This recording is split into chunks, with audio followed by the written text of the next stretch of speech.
Hey everybody, Mr. B here, and welcome to the Loft. We're going to continue on this casserole kick today with a baked ziti or pasta al forno. Super delicious. You've got pasta and tomato sauce and ricotta and parmesan and ooey gooey melted mozzarella cheese. What could possibly be bad about that? Let's go.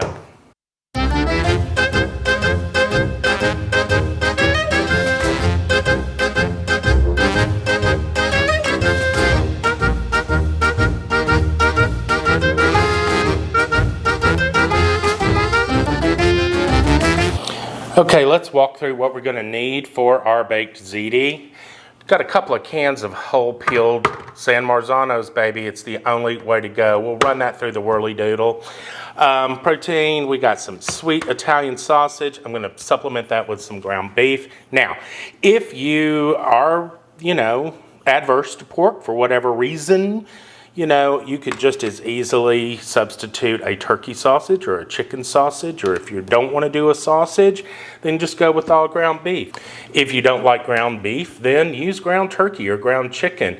Also, guys, you can just do this with the tomato sauce and cheese. There is really no, kind of set, super authentic kind of thing as far as I know with this type of stuff. Do it like you want. So, mozzarella.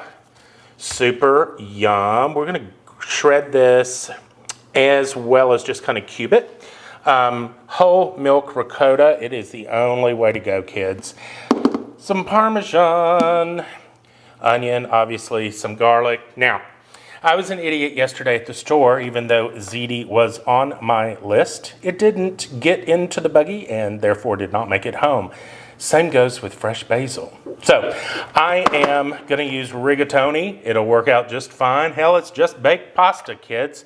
I'm going to use some dried basil since, the fresh didn't happen. And some crushed red pepper just for fun.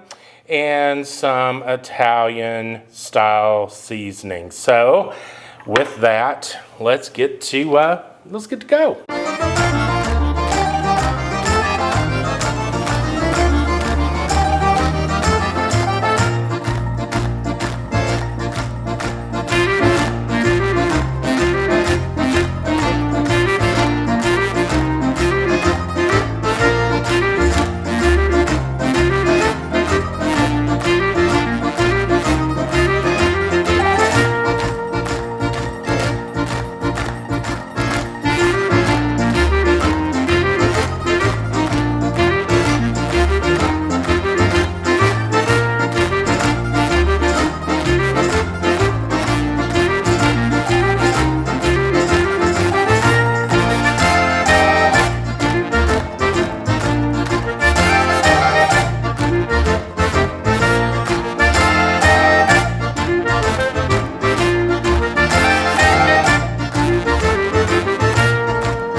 Okay, we are going to start on the ricotta cheese filling.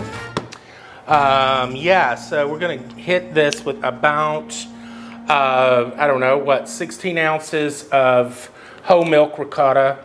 Try to get the whole milk stuff if you can find it. Yum-alicious. And to that, we are going to add some cubed mozzarella cheese. I've cubed some of it, I've grated some of it, you'll kind of see what's going to happen. Get that in there. All kinds of yum. Some parmesan. Good pinch of salt. You need the salt here to kind of wake up this creaminess. and a little pinch of pepper there. I'm also going to throw in about 3 eggs. Sometimes I do this, sometimes I don't. I'm in the mood, so I'm going to make it happen. Of course, careful with the shells, obviously. It's not breaking a damn egg unless you get at least 1 in it every time. I should be doing this over another bowl, I know. But I'm not, so sue me. The egg will just give it a richness, y'all, like you just won't believe. Okay, that'll be ready for us when we are ready for it. All right, kids, we're gonna go ahead and preheat our oven at this point, right? I'm gonna do convection at 400. Boom, boom. Get that started. And it's time to start our pasta. So we are going to get some water, obviously. Gonna get this going here. Now let's talk about the pasta technique for just a minute, because you want to pull it back just a little bit, couple of minutes, maybe even 3 minutes from your package instructions. Why? Because it's going to continue to bake. You don't want it to dissolve into mush. You want it to come out of the oven with that al dente kind of yumminess. So I'll probably set a timer on maybe 7 minutes. You know, rigatoni takes a minute to cook. Then I'll test it and see if that's sufficient. And if not, I'll let it go maybe another minute. We'll see, we'll see. Yeah, so what do we do now? Stir the sauce. Test the sauce.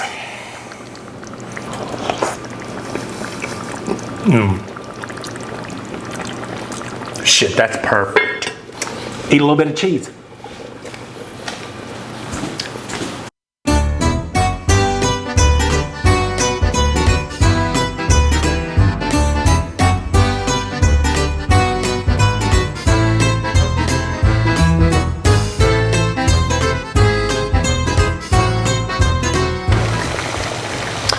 Pasta water is boiling.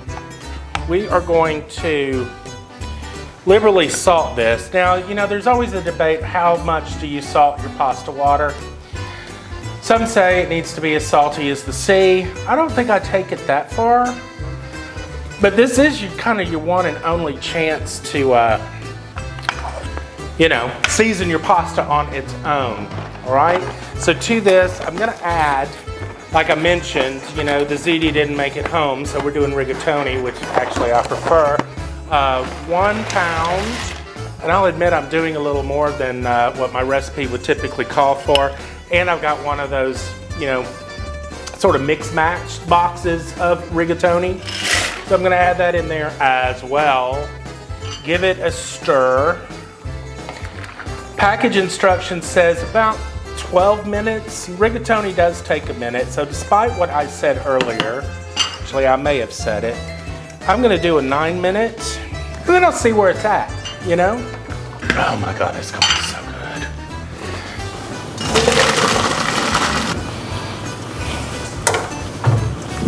Okay, I'm gonna show y'all, get this absolutely everywhere obviously, what makes ziti a ziti, in my humble opinion. Okay, so first thing we're gonna do here is we're gonna add some sauce to the pasta. Now, the pasta has to continue to cook, right? So it's gonna need to be a little saucier than you think it needs to be. So let's mix that together. Now, we take some of our beautiful ricotta and mozzarella and parmesan mixture, and we're gonna add, let's start with maybe about half. And we're gonna fold this in and coat all of the pasta with the ooey gooey cheese. Gonna go with a little more sauce on this thing.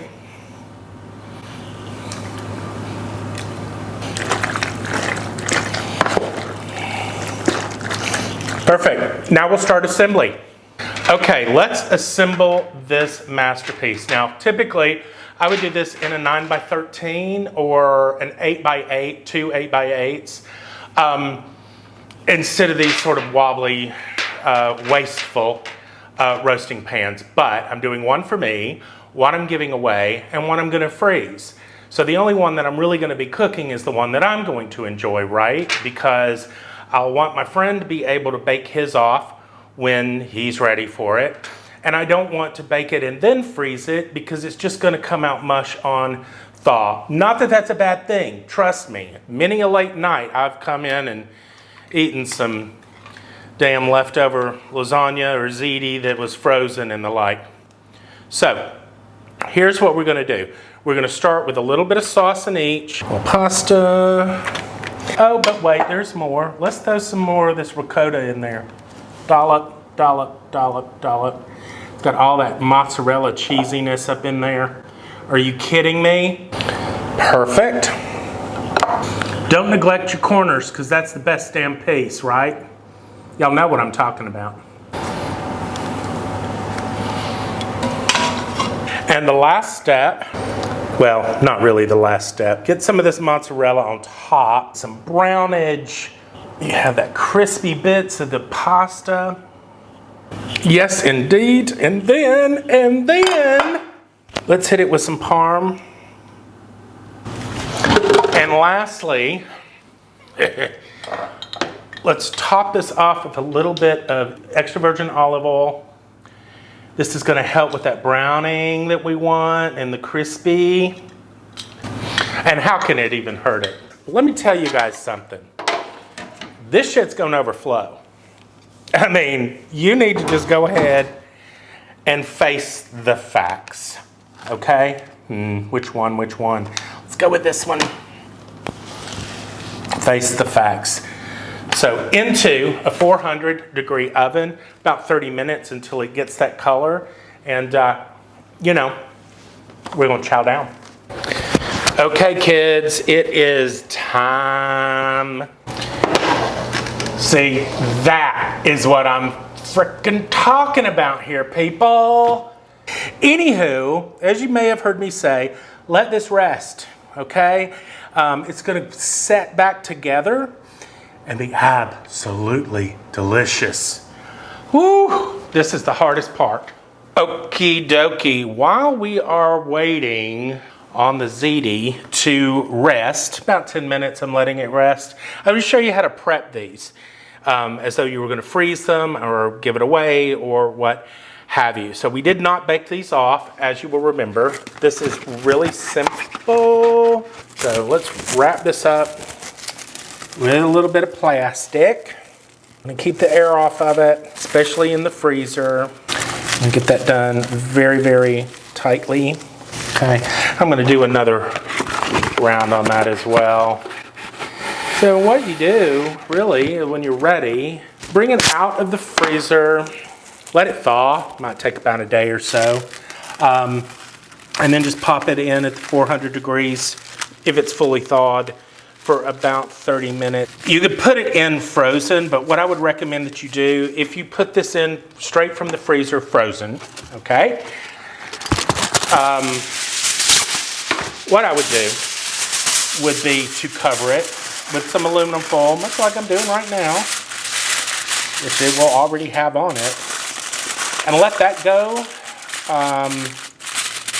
I don't know, probably about 30 or 40 minutes at 400, I would think. It'll keep the top from burning, and then you can remove the top at that point and let it continue. Probably will only take about 15 minutes, depending on how thawed it is, to get that brownage that you're looking for. And yeah, you know, just kind of check it, deal with it, you know, keep an eye on it, all of that kind of thing. So, all right, we have baked ziti.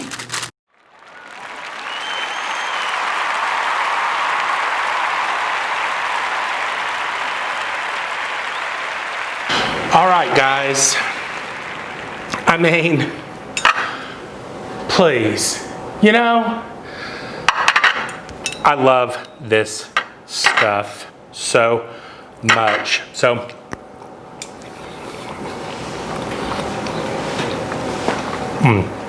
you've got the sweetness of the sausage You've got sort of that funkiness, I guess, of the ricotta, which is absolutely amazing. It's creamy, it's smooth, extremely comforting. And let me tell you, anyway, thanks for coming along for the ride. Click subscribe. And, you know, stay tuned for more casseroles. Now, let me tell you something, though. Some people might debate if this is actually a casserole, but it technically fits the description. We'll see you next time.